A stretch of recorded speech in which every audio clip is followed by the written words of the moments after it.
Good afternoon, ladies and gentlemen. Welcome to a webinar organized by two companies, cidaas and ownCloud. My name is Reinhard Schuller, and I have the pleasure to introduce this topic to you.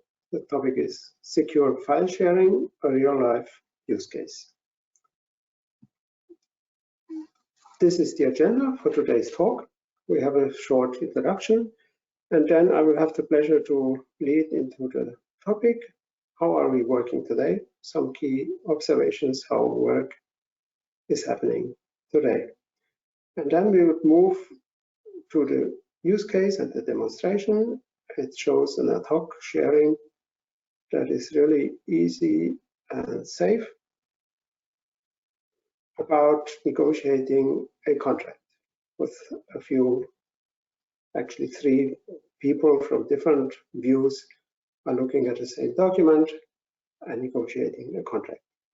And in the fourth topic, we will validate and talk on what we have seen, what does this mean, and what consequences and what suggestions we would look at. Now, a short introduction. ownCloud is a German independent software vendor. It's an open source based product founded in 2011, 65 employees, and quite a number of customers and installations because it's open source. So there's quite a high number of users, and the application is well known in a certain community in the world. It's available in quite a number of languages. The core business model is around file sharing, but this topic recently has changed due to the pandemic and all the changes we have all seen. We will talk on this during this presentation. Now let me introduce our partner, cidaas. Sadek, it's your turn now, please. Thanks, Reinhard, for the introduction. Also, warm welcome from my side. My name is Cedric. We are from cidaas. We deliver and provide a European cloud identity and access management solution based on everything is an API architecture. And the product was launched in 2015. And the current setup is cidaas is hosted as a cloud service in Germany, and we are OpenID Connect compliant and do also process some further certifications around IT security. The software itself is highly scalable, so we have on one single instance, for example, more than 100 million users and offer more than 16 unique authentication methods as well as other out-of-the-box features for identity and access management. So thanks from my side. Back to you, Reinhard. So let's start. Digital communication, what is very often called collaboration, is really in a hype cycle today. This is a graphic that is published by Gartner a couple of months ago, and it's already outdated. It shows what Gartner considers new software categories that they observe in the market.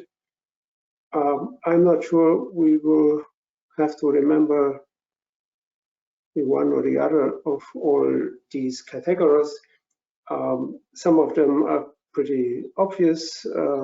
Enterprise social networking applications, this is called to be quite evolved. Other new topics are in a ramp-up curve that may or may not be introduced to the market. What can we learn from all this? It's really, we are not at the end, but we are really at the beginning of new ideas, how to work, how to collaborate with each other. There's really a wave, there's a massive number of new software coming around. The established ones will evolve, will change, and new software will come around. All the changes that we see in the society will have its counterpart in the software, and we will see quite a lot of changes happening as we see. So whenever you are invited to a meeting, you probably would experience a new version of what you might have seen before, or a new way of conferencing or whatever kind of interaction you would see. Now, what is really new about collaboration these days? I would see two major trends. The one is really that social media is the driving force. I copied there a small screen of WhatsApp. We all know this, and we all are using this in our day-to-day life. And because we are using this, it influences the way we work. So we have seen WhatsApp being introduced in business life, that people are just photographing a document and sending it over. This actually shows that the way we are working and the way we are living every day, the way we are interacting with our friends, families, and whatever, is influencing our business interaction. The second tendency is that telephony and email are declining. Maybe just relatively, not absolutely. This is really a tendency because young people that I would say are 30 today have grown up without really using the telephone. They had a mobile phone in their hand, but they didn't use it for calling. They used it for chatting and all kinds of other things. And this really goes on, so we see less and less that telephone and email, they are declining and not being the backbone anymore. It's more and more other means, mainly chatting and video conferencing are the things that are happening now. Now, what are success factors? What makes a difference of successfully communicating? It's all around data and identities. Data is getting more, okay, so the volume is rising tremendously, so is the demand for storage. This is driven by really it's images, it's pictures, it's films. Every iPhone, when it makes a photo, it actually takes a small video every time. And because of this, the sizes are growing. At the same time, we're all moving, or corporations are considering and moving to the cloud. And then the question comes, can I take control? So it's the topic is called governance and security. This is about data, and the second topic is around identities. Typically, every tool would bring their own identity management, so you would log in, you would register and make yourself known to that software. And this concept is getting more difficult to sell. So what we see in the internet, whenever you access a new page and they want your data, they want you to register, they give you the chance to sign up with Facebook, with Google, or with email. And this model is called federation. Now, management of data and sharing. I would put on the table two models. One is what I would call business and traditional, and the other I would call the new way driven by social networks. So those that are in IT-related business would all know the Windows file system, or they would know other tools like Conference or SharePoint. They're all built on structured directories. Auto rights management is project-oriented, has hierarchies, and the principle of inheritance is built in. So when you have to write for a certain directory, all the files that are below that, you would have the same rights, you would inherit that. And that's established for 50 years almost, I would think. And then there are some clumsy mechanism built in, often in these kind of tools, that they go check in, check out, sometimes it's called differently. This model is getting outdated. That's as simply as that. Yeah, SharePoint is known to be the least loved Microsoft product at all. Yeah, and that's why it's you wouldn't hardly find it on their web page anymore. Not because Microsoft is bad, It's getting outdated. This way of working is getting out. As a counterpart, I just displayed here a picture of YouTube, how it appears to me. If you open YouTube, it would look differently. What this all means is it's user-centric and it's ad hoc. It changes every time I log in. I have a different view than you have.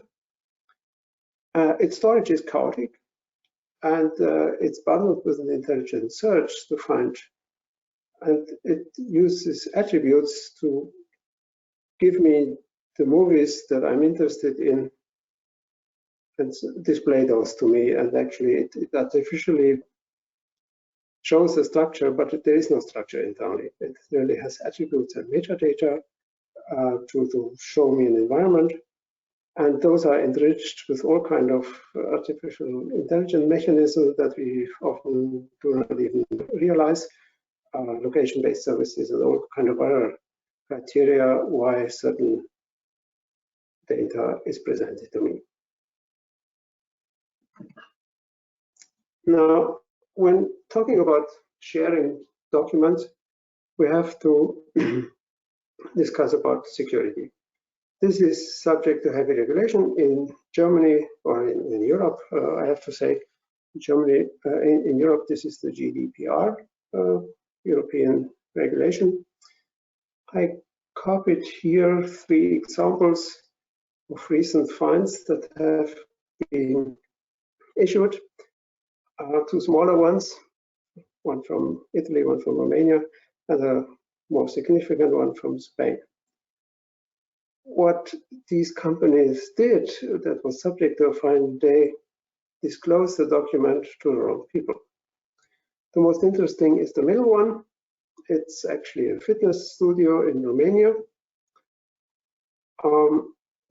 They are using WhatsApp internally for internal communication. When you think of such a company, they do not have desks to work from. The employees are remote. They are showing up when their time is to show up, but they need to communicate with each other. That's why it makes probably a lot of sense to use WhatsApp. But in this case, they have disclosed a resignation request on a WhatsApp group, and that was unlawful and subject to a fine.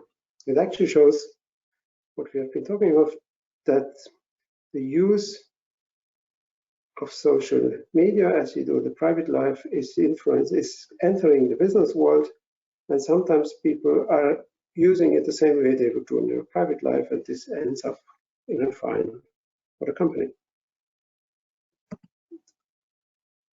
Now, let's look at an example how important the question of identity is for online meetings. It becomes a running topic, a running gag in the public, the effect that is called Zoom bombing, that people intentionally jump into meetings that they are not supposed to be in. Now, this may or may not happen too often, but it actually, why don't we let you give your view? I have prepared 2 polls to give you a chance to share your experience with all of us. We'll just ask you, Ben, to open up the first poll.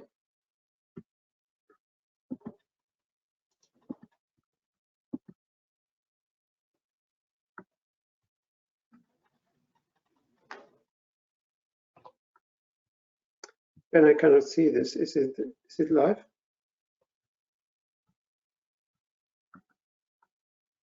I'm sorry, it seems like the poll is already closed. I don't know what happened. Maybe we continue with the second one.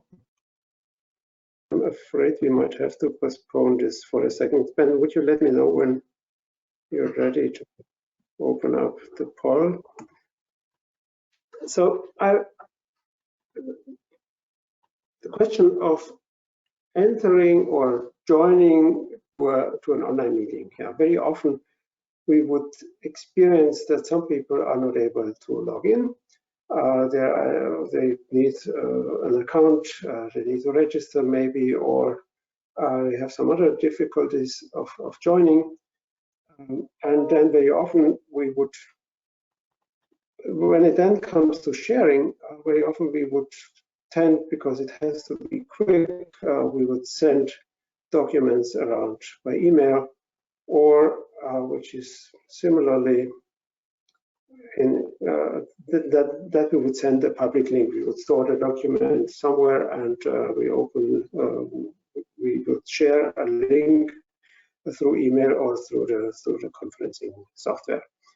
This would actually mean that everybody who has access to that link can open the document very often, and if this is forgotten after the meeting, it might still be open, and that is then subject to a disclosure of a private file to people that are not entitled to do so. Yeah. Now, Ben, are we able to open up the poll?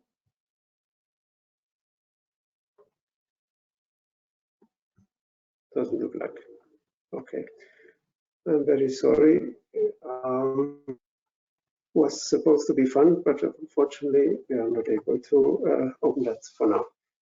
Now, let's have a look at a use case that we would share with you and demonstrate to you now. It's about negotiating a contract with external partners. We assume that all communication is remote, and the typical word when people are sitting in a conference is, let me quickly share with you this document. And the question is now, how are you doing this in real life? How are we all doing this in real life? Because it has to be easy and ad hoc and quickly, we escape very often to sending it by email around. Now, sometimes this is difficult because the document is quite big. It has been scanned and the highest resolution has been chosen, so the document is maybe quite big and might not end up at, might not be successfully transferred. Now, the classical digital process of negotiating a contract is that the author would share or would send a first draft as a Word document on email to his partner. Okay, and this partner would look at it, would mark his changes or would type them in, and then they would meet again, discuss this proposed change, make an agreement on certain topics, and then they would meet again and again. And I have seen this happening for quite a number of times, and it can easily be several months until a contract is then done and go through several rounds. The challenge is to really keep track of what's been agreed upon. To at the end, it has to be reviewed, cleaned up, and shared among the partners, so that the history of the negotiation is important, and the final version has to be shared for signature. Now, this works or may not work, and it's always dependent on the ability of the author and to keep track and keep control of the process. And as we all see from this simple explanation, this is not fast and not secure and not safe. Yeah, it can go wrong on many angles. Now, let us demonstrate to you a way that is easy and secure. And so we would start now the demonstration. We have three partners. The one is called Peter, who is the author and the owner of the contract. And then we have Lauren, who is the lawyer, the external lawyer. And then we have Claudia, CEO of the other side of the, of the other side. So, Cedric, it's your turn. Please start. Yes, so we're waiting now. We can, yes, that's the correct one. And yes, so now you should see the cidaas logo. Let's start. Thanks for the introduction, Reinhard. Yes, we have three actors in the game. We'll start with Claudia in that case. So Claudia is CEO of the company.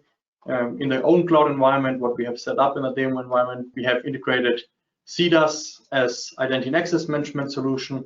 So here cidaas, the cidaas login UI pops up, Claudia itself logs in and authenticates, and then gets a second factor authentication with a code, an email code prepared. So the code will now arrive that she can confirm it's Claudia, so the access to the environment itself is secure. So there we got the code, and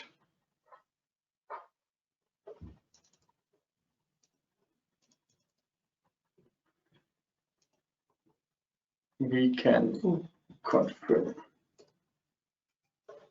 So it just takes a second, and we can verify with the code that we are allowed to access that. As Claudia itself, as you described, we had the scenario with a document negotiation, so we have two other partners involved. So what we want to do is we have uploaded a document, PDF document, as a partner agreement, which we then can review shortly, and then in the next step can share with a second actor, which is in that case Peter, who is our partner in that aspect. Peter itself will now get a mail, and we ask him, please review the document. Is there anything what should be changed, or are you fine with the document itself? Can we proceed and sign it? So that the partner also agrees to the document. We now switch to Peter's view. He also accesses the ownCloud environment, where he itself can log in as Peter. Also, he gets multi-factor authentication to have a secure environment. In his scenario, also he gets a code. We can copy the code, enter it, and Peter, as partner, now has access to the document, to the ownCloud environment. Here he can now also review the document. So in that scenario, we have like now the switch from first actor to second actor. The second actor, so Peter as partner, reviews it and says it's fine for him. So he also replies back. Claudia itself gets a notification and knows about, okay, also for Peter it's fine. Now we can proceed the negotiation process and hand it over to the lawyer, which is in our case Lauren. She gets handed over the complete scenario. She can now prepare the next steps, so she can prepare the negotiation, the signing of the documents, so that Claudia and Peter can sign the documents. She itself will not access the ownCloud environment via the browser. She will access it via her smartphone app.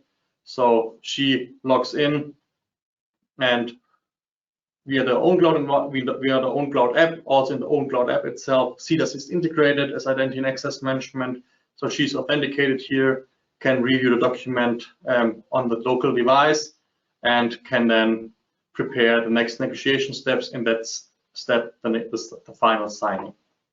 So in our scenario, we have three actors, starting from Claudia, who started the negotiation process. She uploaded the document to ownCloud, signed in with username, password, so email, password, and multi-factor authentication. Then handed over to Peter as partner, who could then also authenticate and had also a second factor authentication, and was able to review the document, confirm via a comment that the document is fine for him. And then in the third step, Claudia got back his reply and handed over to Lauren as lawyer, who can review the document finally and prepare the final steps for a perfect partnership. So that was a short demo how collaboration in digital world could be, especially in a negotiation environment with three different actors. Thanks, and back to Reinhard. Thank you very much. That was quick and all looks so easy and straightforward.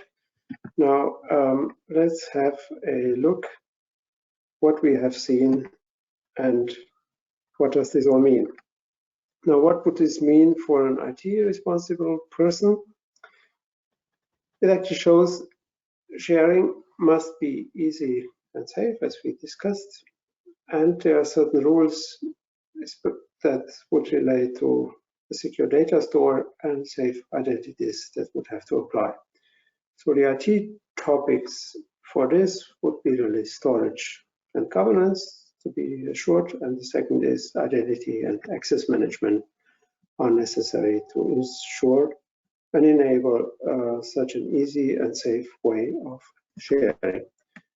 Now I drew a diagram to let us visualize and imagine what is going on in such a scenario.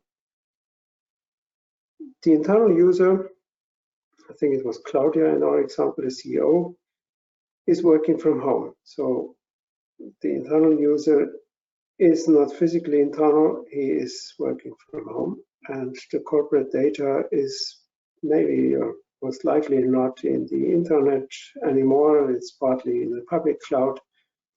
Now we would suggest to put all data that we consider as sensitive in a separate store that is fully under your control. It can be on premises, it can be with your trusted provider. And to separate that from the general data store to really make sure that it is under control, it is, it can be governed, it can be reproduced, it can be erased upon request, it can be reported and whatever is needed. Okay. Now, in order to allow a CEO to securely share a sensitive document with a partner, certain rules would have to apply. Okay, so here are some suggestions, what rules we could suggest. You might find your own rules. So certain platforms should be allowed or forbidden. We would recommend not to work from the local hard drive, but to work from the secure file store that is in an environment that is then managed, and not to use email as sending a file back and forth, but rather use the same file on the same place for all partners. Okay. Now, how would the external partner access that? So we have just seen that the internal user, Claudia, generated a private link and sent that over, could be by email, could be by chat, whatever, to this external partner. And this link would only work with the identity of this partner. So this external partner would have to prove his identity either directly to our environment or in his own organization, and this identity would then be federated into ours transparently and would be accepted locally. So this is the mechanism. So the data would reside in a controlled environment, but at the same time an external partner can access it and we would work on the same document. This would ensure that everything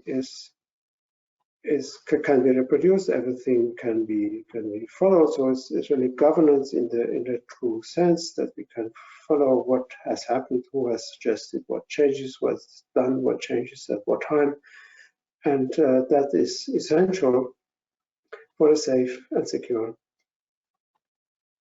negotiation of a contract.